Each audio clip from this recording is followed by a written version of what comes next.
வணக்கம். ஆகாஷ்வாணி புதுச்சேரி செய்திச் சுருக்கம் வாசிப்பவர் நாராயணசாமி.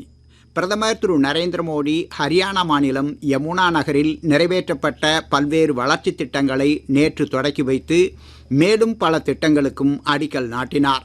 பாரத் மாலா பரியோஜனா திட்டத்தின் கீழ் சுமார் 1070 கோடி மதிப்புடைய 14.4 கிலோமீட்டர் புறவழிச்சாலை திட்டத்தையும் அவர் தொடக்கி வைத்தார்.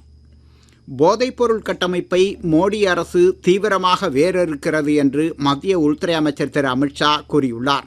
இதுகுறித்து அவர் தமது எக்ஸ் தள பதிவில், போதைப்பொருள் இல்லாத இந்தியாவை உருவாக்குவதற்கான இடைவிடாத முயற்சியில் சர்வதேச கடல் எல்லைக்கு அருகே 1800 கோடி ரூபாய் மதிப்புள்ள 300 கிலோ போதைப் பொருட்களை பறிமுதல் செய்ததன் மூலம் ஒரு சாதனை நிகழ்த்தப்பட்டுள்ளதாக கூறினார்.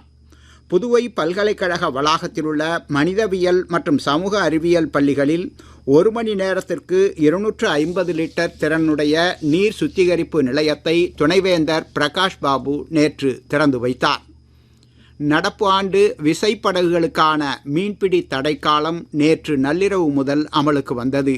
மீன் இனத்தை பாதுகாக்கும் வகையில் நேற்று முதல் ஜூன் மாதம் 14ஆம் தேதி வரை 61 நாட்களுக்கு தடைக்காலம் அமல்படுத்தப்படுகிறது. இக்காலகட்டத்தில் நாட்டுப் படகுகள் மூலமும் சிறிய படகுகள் மூலமும் மீனவர்கள் வழக்கம்போல் மீன்பிடி தொழிலில் ஈடுபடுவார்கள். பஞ்சாப் நேஷனல் வங்கி கடன் மோசடி வழக்கில் தேடப்பட்டு வந்த பிரபல வைர வியாபாரி மெகுல் சோக்சி பெல்ஜியத்தில் போலீசாரால் கைது செய்யப்பட்டதாக மத்திய புலனாய்வு வட்டாரங்கள் தெரிவித்துள்ளன. IPL 20 ஓவர் கிரிக்கெட் போட்டியில் லக்னோவில் உள்ள ஏகானா மைதானத்தில் நேற்று நடைபெற்ற ஆட்டத்தில் சென்னை அணி லக்னோ அணியை 5 விக்கெட் வித்தியாசத்தில் வென்றது. இத்துடன் இந்த செய்திச் சுருக்கம் நிறைவு பெறுகிறது.